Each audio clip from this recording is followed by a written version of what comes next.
بسم اللہ الرحمن الرحیم۔ بچپن کی بات ہے کہ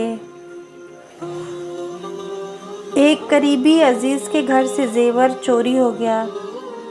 انہوں نے ایک پیر صاحب کو حساب کتاب کے لیے گھر بلایا۔ میں 11-12 برس کا تھا۔ پیر صاحب نے کہا، کوئی معصوم بچہ جو اڑوس پڑوس اور خاندان کے بندوں کی پہچان رکھتا ہو اس کو بلا لے۔ تو قرعہ میں میرا نام نکلا۔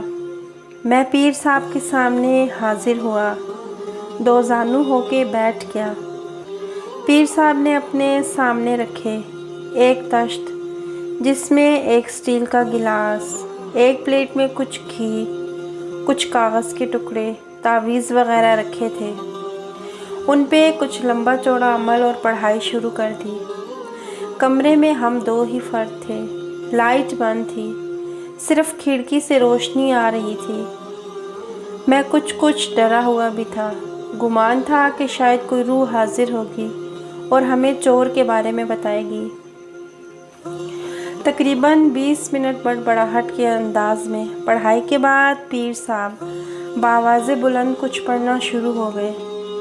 میں ذہنی طور پر آمادہ ہوا کہ بس اب کوئی روح قریب پہنچ چکی ہے۔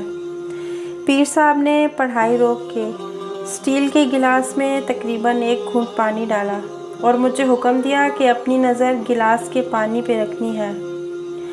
اس میں کوئی مرد یا عورت چور نظر آئے گا، اس کو پہچان لینا۔ میں چوکس ہو گیا کہ چلو کوئی روح نظر نہیں آنے والی، بس چور کا عکس ہی نظر آئے گا پانی میں۔ پیر صاحب نے پھر سے پڑھنا شروع کیا۔ میں اپنی نظر پانی پہ گاڑے بیٹھا رہا۔ پیر صاحب بولے، کوئی بندہ نظر آیا؟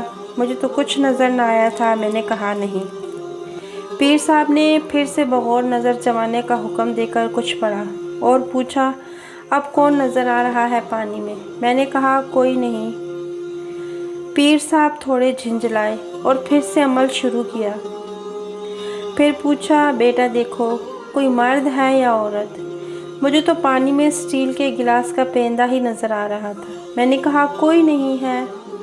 پیر صاحب نے ٹھنڈی سانس بھر کے عمل روک دیا اور متاثرہ گھر والوں کو اندر بلایا، جو بیچارے بڑی بے چینی سے چور کی شناخت ظاہر ہونے کے منتظر تھے۔